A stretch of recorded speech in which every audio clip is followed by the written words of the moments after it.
Bueno, hola a todas, va en femenino porque este año mis estudiantes de epistemología son todas mujeres.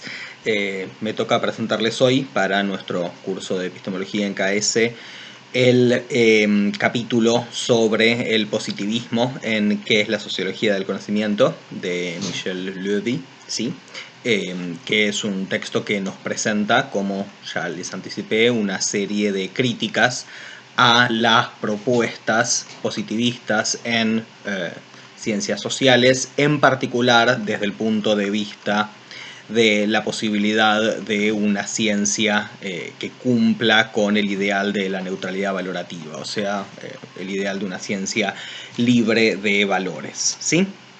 Tenemos el capítulo dividido en 4 partes, una que se refiere a Condorcet y Saint-Simon, otra que se refiere a Comte, una tercera sobre Max Weber y una cuarta sobre Popper, ¿sí? Las 4 están precedidas por unos párrafos en los cuales Levy presenta las características generales del positivismo en lo que sería la forma ideal típica de esta corriente, ¿sí? Hoy en particular voy a hablar brevemente sobre la primera mitad del capítulo.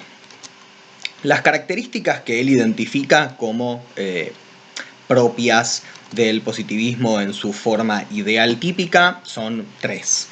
La primera, la tesis de que la sociedad se rige por leyes independientes de nuestra voluntad, ¿sí? Del mismo modo que el mundo natural se rige por leyes independientes de nuestra voluntad. En segundo lugar, la tesis que sería la consecuencia epistemológica de la tesis anterior, que nos dice que la sociedad puede ser conocida del mismo modo que la naturaleza, o sea, una tesis monista metodológica. Y en tercer lugar, la tesis según la cual el conocimiento de la sociedad debe ser axiológicamente neutral, ¿sí? Levy subraya en particular el rol de esta tercera característica para explicar por qué incluye en un capítulo como este, sobre el positivismo, a un autor como Weber, que ciertamente no suele ser clasificado como positivista y que en particular no comparte el monismo metodológico enunciado en la segunda tesis. O sea, Weber tiene una propuesta diferente de la de, por caso, Durkheim. Pero, en cualquier caso, para Levy alcanza con que se cumpla alguna de las 3 características para que podamos decir que una metodología tiene una dimensión positivista, y de ahí entonces la inclusión de Weber. Otro punto que ya adelanta Levy en estos primeros párrafos es que va a considerar las transformaciones del positivismo desde el punto de vista del rol político de esta filosofía, ¿sí? O sea, lo que va a describir como, cito, la transformación de una utopía crítico-revolucionaria de la burguesía antiabsolutista en una ideología conservadora identificada con el orden establecido. Fin de cita. Entonces, es por esto que la primera parte del capítulo está separada de la segunda, ¿sí? Se trata no tanto de que Levy encuentra una diferencia epistemológica importante entre, por un lado, los positivistas utópicos y, por otro lado, Comte, como sí hay diferencias, por caso, entre ellos y Weber, sino se trata más bien que de ideas similares se siguen en diferentes contextos históricos consecuencias políticas contrapuestas. Entonces, en la primera parte, Levy introduce la figura de Condorcet como la de un autor al que aparece identificando como blanco unificado para sus ataques 2 cosas: el poder de las clases dominantes durante el periodo absolutista y los dogmas del cristianismo institucionalizado, ¿sí? O sea, el ataque desde la ciencia a los dogmas religiosos habría sido en ese contexto histórico particular también una intervención políticamente liberadora.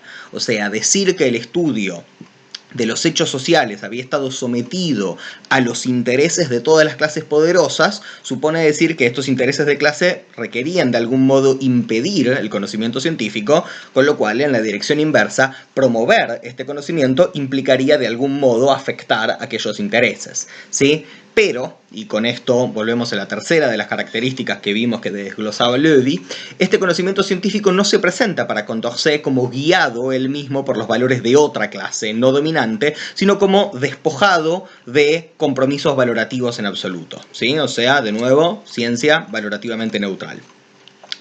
La oposición que hace Levy entre la propuesta de Condorcet y la de Comte, a quien introduce en la segunda parte del capítulo, se debe, como adelanté, a que es con Comte que el positivismo se convierte en una ideología, en el sentido de ideología en que hablamos de, cito a Levy, un sistema conceptual y axiológico tendiente a la defensa del orden establecido. Levy destaca en esta línea el hecho de que lo que el positivismo describe como prejuicios y a lo que se opone, haya pasado de referirse, en el caso de Condorcet, a los dogmas conservadores del antiguo régimen, a referirse, en el caso de Comte, a las doctrinas revolucionarias de la Ilustración, ¿no? O sea, ¿qué es lo que identificamos como prejuicios que deben ser combatidos? ¿Sí? Ya no son los dogmas conservadores, sino precisamente las doctrinas ilustradas, ¿sí? Esto marca el cambio de tendencia política del positivismo, ¿sí? Ahora, volviendo a las consideraciones más específicamente epistemológicas, algo que destaca Loewy es que Comte usa la expresión física social para referirse a su programa de investigación, ¿sí? Y al subrayar de esta manera la continuidad entre el mundo social y el natural, ¿sí? Hablando de una física para hablar de la sociedad, lo que estaría poniendo de manifiesto Comte es en particular su creencia de que la sociedad está regida por leyes invariables igual que la naturaleza, ¿sí?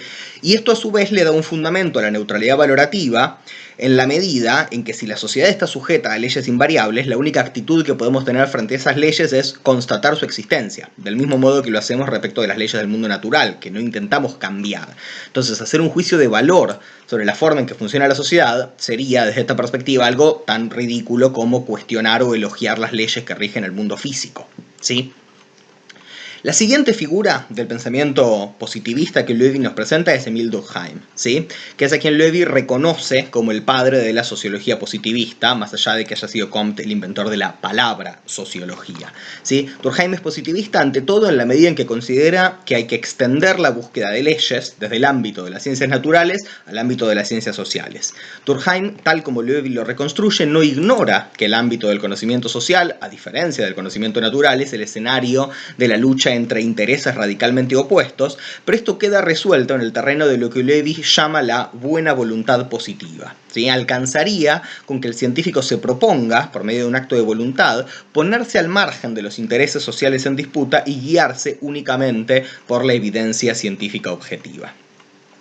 Ahora, lo que va a reprochar Loewy a esta clase de propuesta es que el intento de dejar de lado cualesquiera prejuicios originados en intereses de clase es algo comparable a la historia según la cual el barón de Munchausen se habría sacado a sí mismo de un pantano tirando de sus propios cabellos. ¿Qué es lo que quiere decir Loewy con esta metáfora? No lo explicita demasiado, pero lo que parece querer decirnos, a la luz del contexto, es que si dudamos de que los positivistas efectivamente suspendan la influencia de sus juicios de valor, no es porque pensemos que son deshonestos, que no practican la buena voluntad que dicen promover, sino simplemente porque la tarea que se propondrían es imposible, igual que, insisto, sacarse a uno mismo del pantano tirando de los propios cabellos. Para Loewy, precisamente lo que caracteriza a los prejuicios es que no se nos presentan como prejuicios, sino que se nos presentan como verdades evidentes. Cuando realmente estamos sometidos a un prejuicio, no lo podemos identificar como tal, y por eso su superación no puede ser una cuestión de libre decisión individual, ¿sí? Bueno, más adelante vamos a seguir trabajando sobre estos temas.